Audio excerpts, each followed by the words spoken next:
நம்பினால் நம்புங்கள். மர்மத்தின் மறுபக்கத்திற்கு உங்களை வரவேற்கிறோம். ஆதி காலத்தில் வனங்களை மட்டுமே வசிப்பிடமாக கொண்டிருந்தார்கள் மனிதர்கள். ஆற்றங்கரை நாகரிகங்கள் உருவாக துவங்கிய பின்னரே சமூகம் கட்டமைக்கப்பட்டது. இன்று வெளி உலக தொடர்பில்லாமல் மலை குகைகளில் மறைந்து வாழும் மனிதர்கள். அடர்ந்த காட்டுக்குள் ஒரு திகில் பயணம். கடந்த 50 ஆண்டுகள் வரை பல்வேறு பழங்குடியினர் வெளி உலக தொடர்பில்லாமல் மலைகளில் யாரும் நெருங்க முடியாத இடங்களில் வாழ்ந்து வந்தார்கள். இன்றளவும் இந்தியாவில் மலைகளை விட்டு கீழே வர விரும்பாத பழங்குடியின மக்கள் இருக்கவே செய்கின்றனர்.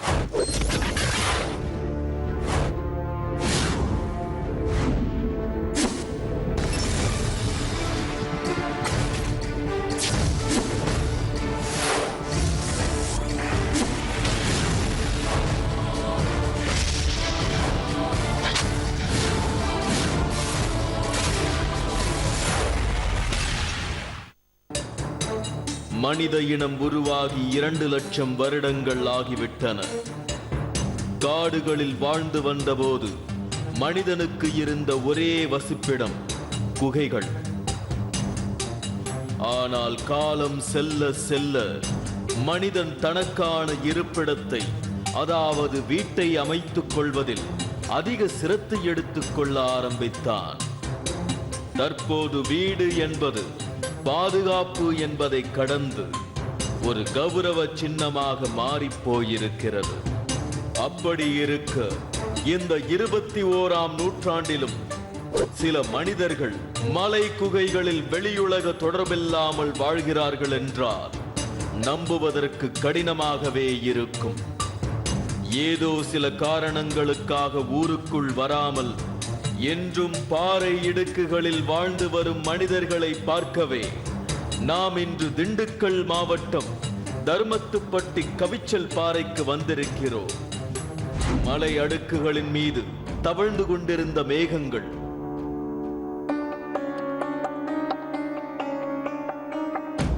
சில மீட்டர் உயரம் வரை ஆடு மேய்ப்பவர்களை பார்க்க முடிந்தது. இதற்கு மேல் மனிதர்களை பார்ப்பது கடினம் என்றே தோன்றியது. உள்ள போக போக காட்டோட அடர்த்தி அதிகமாயிட்டே இருக்கு. கால் தடம் பட்டு உருவான ஒற்றையடி பாதை மறைந்தது. காடுகளின் அமைதியை கலைத்து முன்னேற வேண்டியிருந்தது. ஏதோ ஒரு நம்பிக்கையில் பாதையை முடிவு செய்து முன்னேறினோம். இது சரியாகவும் சென்று முடியலாம், தவறாகவும் சென்று முடியலாம்.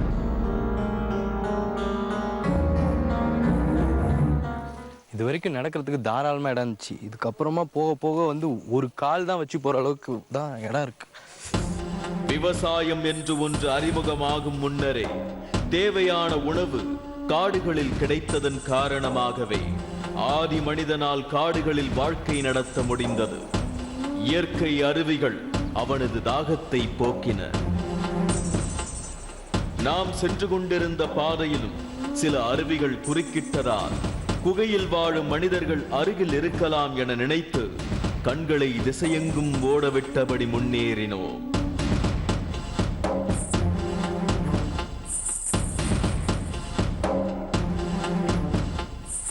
கொஞ்சம் ஸ்லிப்பானா பள்ளத்தாக்கு தான், நேரா கீழே தான்.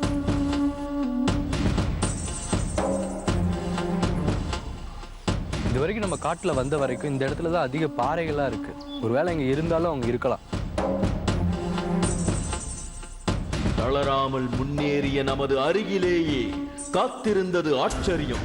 சில பாறைகள் ஒன்றன் மீது ஒன்று பொருந்தி குகை போல் காட்சியளித்தது. மனிதர்கள் வாழ்வதற்கான சில தடயங்களும் அங்கே இருந்தன. ஆதி மனிதனின் வீட்டை விட சற்று முன்னேற்றம் அடைந்த குடியிருப்பு. சில அலுமினிய மற்றும் பிளாஸ்டிக் பாத்திரங்களும் துணிகளும் கண்ணில் பட்டன. ஆனால் மனிதர்கள் யாரும் இல்லை. மனிதர்கள் வாழ்றாங்கிறதுக்கான எல்லா அறிகுறியும் இந்த இடத்துல தெரியுது. எப்படியும் அவர்கள் வீடு திரும்புவார்கள். அதனால் காத்திருக்க வேண்டும்.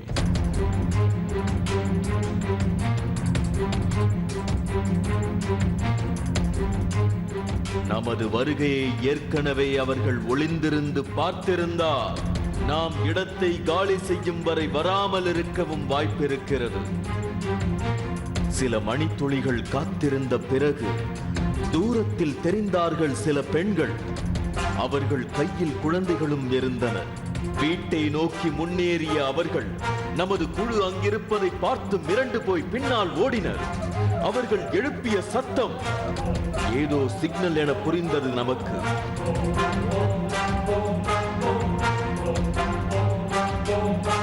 சில வினாடிகளில் திடுதிடுவென எங்கிருந்தோ வந்தனர் சில ஆண்கள். நம்மை சூழ்ந்து கொண்டு சரமாரியாக கேள்விகளை வீசினர். நாங்கள் மெட்ராஸ்லேருந்து தான் வரோம், டிவி சேனல்லேருந்து. இந்த மாதிரி பாறைக்குள்ளே வாழ்கிறவங்கன்னு கேள்விப்பட்டு தான் இங்கே வந்திருக்கோம். நீங்கள் தானே அது? திரும்ப சென்ற பெண்கள் அப்போதும் தூரத்திலேயே இருந்தனர். வீட்டின் அருகே வரவே இல்லை. அறிமுகத்திற்கு பின்னர் நம்மால் அவர்களுக்கு எந்த தீங்கும் இல்லை என்று உணர்ந்த பின்னரே நம்மிடம் சகஜமாயினர். வேற யாராவது மனுஷங்க இங்கே வந்திருக்காங்களா? வேற இங்கே யாருங்க எங்களை வந்து பார்க்குறோம். உங்களை கண்டா நாங்கள் விரண்டு ஓடுறோம். அப்புறம் நாங்கள் வேற மனுஷர் வந்து நாங்கள் எப்படி நாங்கள் எதுக்கு வர முடியும்? வர முடியாது. நீங்கள் தான் முதல் தடவை இங்கே வந்து எங்களை பார்த்துருக்குறீங்க. சாதாரண மனிதர்கள் அணிந்திருக்கும் ஆடைகளையே அவர்களும் அணிந்திருந்தார்கள். ஆனால் அழுக்கேறி இருந்தன அவைகள். மாற்று துணியும் இருக்குமா என்பது சந்தேகமே. குகை போன்ற இந்த பாறை இடுக்குகளில் வாழ்ந்து வரும் இவர்கள் பளியர் என்ற பழங்குடி இனத்தை சேர்ந்தவர்கள். இவர்களின் மூதாதையர்கள் மலைக்காடுகளில் வாழ்ந்து வந்தவர்கள். நாகரீக முன்னேற்றத்தினால் இவர்களில் பலர் தற்போது ஊருக்குள் வந்துவிட்டனர். ஆனாலும் கூட சிலர் இன்றும் மலை குகைகளிலேயே வாழ்ந்து வருகிறார்கள். மற்ற மனிதர்களை பார்த்து தற்போது இவர்கள் பயப்படுவதில்லை. ஆனால் கடந்த தலைமுறை வரை வேற்று மனிதர்கள் உள்ளே வந்தால் புதர்களில் அடைக்கலமாகி விடுவார்கள் இவர்கள்.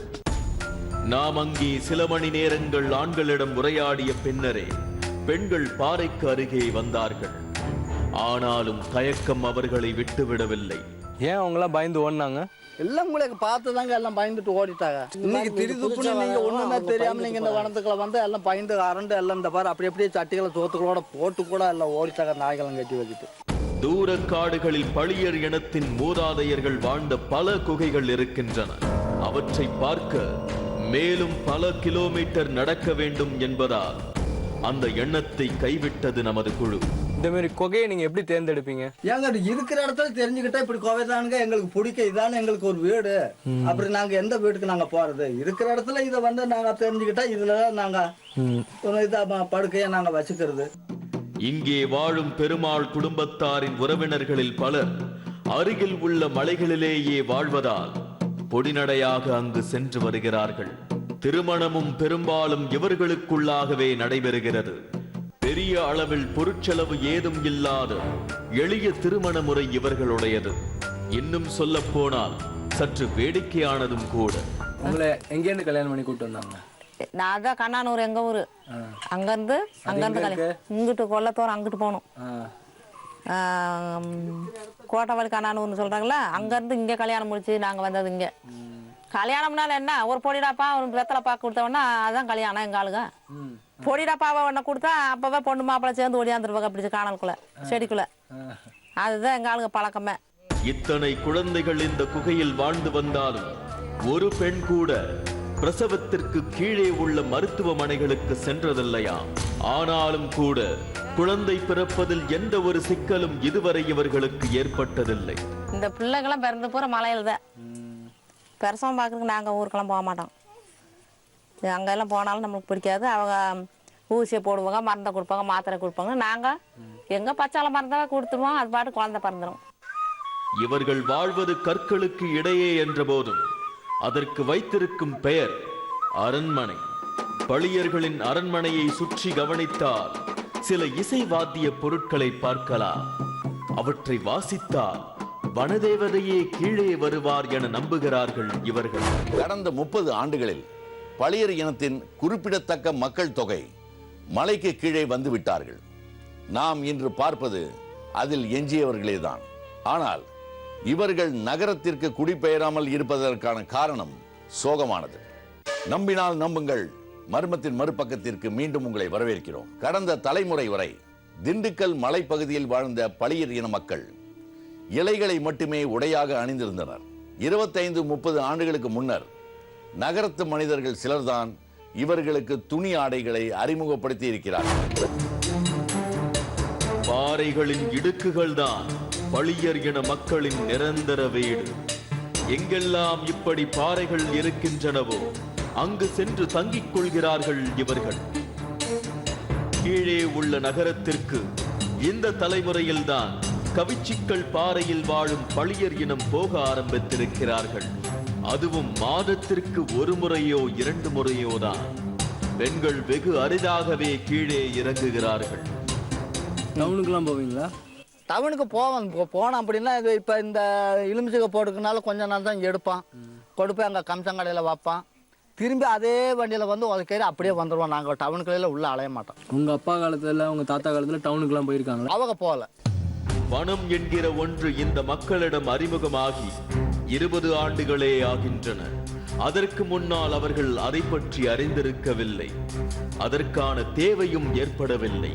முதல்ல நீங்கள் எப்போ ஒரு பணம்னு நீங்கள் பார்த்தீங்க? படிப்பெல்லாம் இல்லை. அப்போ வேலைக்கு போச்சல எங்களுக்கு 1 ரூபா 50 ஆச்சு இப்படி சம்பளம் கொடுத்தாங்க. அப்போ தான் தெரியும். அப்போ தான் எங்களுக்கு அதே காசா அப்படின்றது எங்களுக்கு தெரியும். மலைக்கு மேலே எப்போதும் குளுகுளுவென்றே இருக்கிறது. பிறந்தது முதல் இங்கேயே சுதந்திரமாக சுற்றித் திரிந்தவர்கள் இவர்கள்.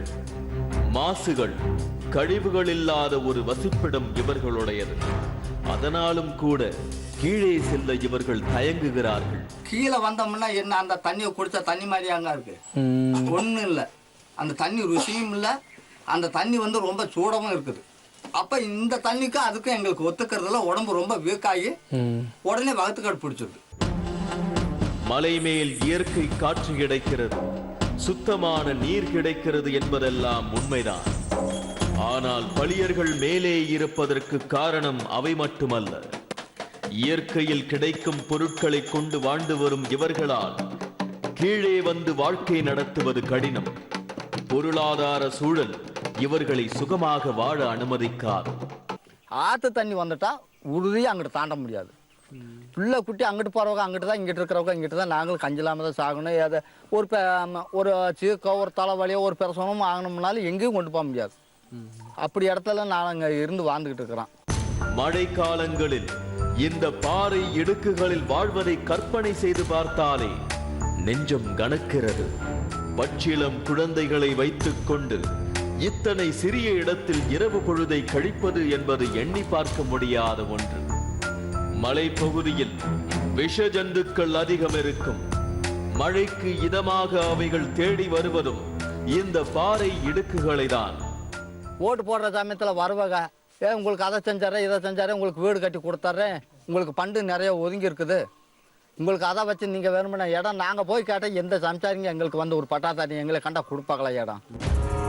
பெருமாளின் குடும்பத்தில் சிறுவர்கள் யாரும் பள்ளிக்கு செல்வதில்லை. அதற்கான வசதிகளும் இங்கில்லை. கடந்த தலைமுறை வரை இதை ஒரு குறையாக எண்ணவில்லை இவர்கள். ஆனால் இந்த தலைமுறையினர் தங்களது பிள்ளைகளை படிக்க வைக்க வேண்டும் என்று விரும்புகின்றனர். நாங்கள் கல்யாணம் அடித்து பிள்ளைகள்லாம் ஆயிடுச்சு. நம்மளை மாதிரியே நம்ம பிள்ளை குட்டிகளும் இருக்கக்கூடாது அப்படின்றதுக்காக நாங்களும் எங்கள் பிள்ளை குட்டிகளை படிக்க வைக்கணும் அப்படின்ற ஒரு ஆசை இருக்குது. ஆனால் அந்த ஆசையில் எங்கள் படிக்க வைக்க முடியல. எளிமையும் சோகமும் நிறைந்த இவர்களது வாழ்விற்கு இதம் தருவது இசை. கற்றுத் தேர்ந்த இசை மேதைகளோ தொழில்நுட்பத்தின் உதவியோடு செய்த இசை வாத்திய கருவிகளோ இங்கு இல்லை. ஆனாலும் இசைக்கிறது இனிமையாக. மாலை நேர வேலை முடிந்து இருள் ஆரம்பிக்கும் வேளையில் நெருப்பு மூட்டப்படுகிறது. குளிருக்கு இதமாக அதன் அருகே அமர்கிறார்கள் இசை மேதைகள். ஒரு மேளம், புல்லாங்குழலை ஒத்த ஒரு இசைக்கருவி, ஒரு தகர டப்பா, அதுதான் இங்கு வாழும் பளியர்களின் ஆர்கெஸ்ட்ரா ட்ரூப். மேளத்தை காய வைத்து சுதி சேர்க்கிறார் ஒருவர். இன்றைய நிகழ்ச்சியில் நமது குழுவிற்கும் இடமுண்டு. மாலை தொடங்கி இரவு கண் அயரும் வரை ஏதோ ஒரு வாத்திய கருவி இங்கே இசைத்துக் கொண்டே இருக்கும். சந்தோஷத்திற்காக மட்டுமல்ல, சில துக்க நேரத்திலும் இதையே வாசிக்கிறார்கள் பலியர்கள். தங்களது கஷ்டத்தை தெய்வத்திற்கு எடுத்து சொல்லும் கருவியாகவே இவற்றை பார்க்கிறார்கள் இவர்கள். இந்த வீணை சத்தம் கேட்ட மேல இருந்து படைச்சு விட்ட ஆண்டவரை கீழே இறங்குவார். இந்த நாணத்துலதான் அது வந்து இறங்கி என்னடா பெத்த உங்களுக்கு அப்படின்னு அது கேள்வி கேட்கும். அப்ப கேட்ட எங்க பிள்ளைக்கு இந்த மாதிரி பயந்து இருக்குது, இந்த பணத்துல வந்து உங்களை நம்பி தானே நாங்க இருக்கிறோம், நீங்க தானே எங்களை காப்பாத்தணும், எங்களுக்கு எந்த ஆதரவும் கிடையாது. அப்ப எங்க பிள்ளைக்கு நடந்தது என்னன்னு கேட்டோம்னா அது வந்து சொல்லும், ஒண்ணுக்கு அஞ்சாதரா மக்களை பயப்படாத, இந்த விபதி எடுத்து வச்சுட்டு நல்லா ஆகிரும். இங்கு உள்ள அனைத்து கருவிகளும் இவர்கள் கைகளாலேயே உருவானவை. சீரற்ற இசைதான் என்றால் சூழலும் மனிதர்களும் அதற்கு வலு சேர்த்து அருகில் நிற்கிறார்கள். பெரும்பாலும் அரிசி சாப்பாட்டை இவர்கள் உண்பதில்லை. காரணம், அவை அரிதாகவே கிடைக்கிறது. கிழங்குகளும் இயற்கை காய்கறிகளுமே இவர்களது முதன்மை உணவு. பழங்குடி இனங்களில் சிலர் மலைக்கு மேலேயே வாழ விரும்புகின்றனர். ஆனால் நாம் இன்று பார்த்து கொண்டிருக்கும் குடும்பம் நகரத்திற்கு வந்து வாழ ஆசைப்படுகின்றனர். ஆனால் பொருளாதார சூழ்நிலையும் சமூக கட்டமைப்பும் அவர்களை தடுத்து நிறுத்துகின்றன. வேற்று மனிதர்களின் தொடர்பு இல்லாமல் இருந்தவரை இது மட்டுமே உலகம் என்று எண்ணியிருந்த பலியர் இன மக்களுக்கு தற்போது உலகம் பெரிது என தெரிய துவங்கியிருக்கிறது. அவர்களது விருப்பம் நிறைவேறப் போவது எப்போது? மலைகளிலேயே வாழும் இந்த பலியர் இன மக்கள் மற்ற இனங்களை விட குறைந்த மக்கள் தொகையிலேயே இருக்கிறார்கள். மேற்கு தொடர்ச்சி மலையை பூர்வீகமாக கொண்ட இவர்களது வாழ்க்கை இன்றும் தொடர்கிறது மலை குகைகளில். காடுகளில் இருந்தால் அதற்கு ஏற்ற உணவு முறைகளையே கடைபிடிக்க வேண்டும். பாறைகளின் இடுக்குகளில் வாழும் பலியர் இன மக்கள் கிழங்குகளையே பிரதான உணவாக எடுத்துக் கொள்கிறார்கள். நமக்கும் இன்று விருந்தளிப்பதாக கூறி காட்டுக்குள் கிழங்குகளை தேடி புறப்பட்டார்கள். நமது குழுவும் அவர்களுடன் இணைந்து கொண்டது. இங்க இருக்கண்ணே. இருக்கு சார். என்ன கிழங்குது? இதே சார் முள்ளுவள்ளி கிழங்கு. முள்வெளியா? வள்ளி கிழங்கு. அண்ணா நான் வரவா? இல்லைங்க சார், வேணும் சார். முள்ளா இருக்கும், அதெல்லாம் நல்லா இருக்குமோ? ஏறக்குறைய 1 மணி நேரத்திற்கு பிறகு சில கிழங்குகளுடன் வந்தார்கள் அவர்கள். பெரிய குடும்பத்திற்கு அது போதுமானதாக தோன்றவில்லை. நெருப்பு மூட்டி கிழங்கை அதன் மேல் வைத்தார்கள். இந்த கிழங்கை சுட்டு சாப்பிட்டால் தான் ருசி அதிகம் இருக்கும் என்றார்கள்.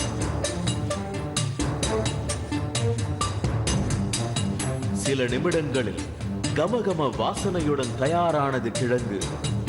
இரவு உணவில் நமது குழுவும் இணைந்து கொண்டது.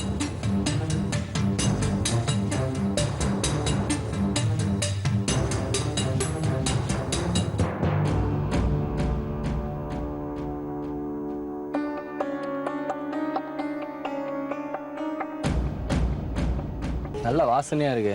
அடிக்கிழங்கு தான் நல்லா இருக்கும். அதுதான் மாவா வரும். இன்னைக்கு நமக்கு இதான் கிடைச்சது. ஆமா. எப்படின்னு சாப்பிடணும்? அந்த கறியை உரைச்சிட்டு அதை சாப்பிட்டா நல்லா இருக்கும். நல்லா இருக்கும். நல்லா இருக்கும், டேஸ்டா இருக்கும். ரொம்ப டேஸ்டா இருக்கும். அந்த கறியை உரைச்சிருந்தா பாத்தீங்களா, இதை எடுக்கவும் வெளியேறது தெரியுது பாத்தீங்களா. இதை வந்து இன்னும் வந்து இத நல்ல ஒரு இலையில உதுத்து விட்டு தேங்காய் அதுல ஊத்தி அப்படியே உருண்டை சேர்த்து சாப்பிடணும். இதை விட ரொம்ப டேஸ்டா இருக்கும். இந்த மக்கள் வேறு ஏதோ விசித்திர காரணங்களுக்காக குகைகளில் வாழ்வதாக எண்ணியே இங்கு வந்தது நமது குழு. ஆனால் இவர்கள் பொருளின்மை காரணமாகவே இங்கு இருக்கிறார்கள் என அறிந்ததில் வருத்தமே மிஞ்சியது. மற்ற மனிதர்களோடு சகஜமாய் வாழ இவர்களுக்கும் ஆசை இருக்கிறது. அதற்கான நேரத்திற்காக காத்திருக்கிறார்கள். உங்களுக்கு ஒரு வீடு கட்டி வீட்டுல வாழணும்னு ஆசை இருக்கா? ஆமா, எங்களுக்கு வீடு கட்டி கொடுங்க. ரோட்டு மேல நாங்க வந்து அங்க இருந்து வாழ்றோம். இன்னும் நம்மளும் மனுஷரோட மனுஷரா ஆளோட ஆளா இருக்கணும் அப்படிங்கறத எங்களுக்கு ஒரு ஆசை. கல்வியில் ஏற்படும் முன்னேற்றம் ஒன்றுதான் இவர்களை மற்றவர்களுடன் இணைக்கும் என்று தோன்றுகிறது. அதற்கு தேவையான உதவிகள் கட்டாயமாக இவர்களுக்கு வழங்கப்பட வேண்டும் என்பது நமது கோரிக்கை.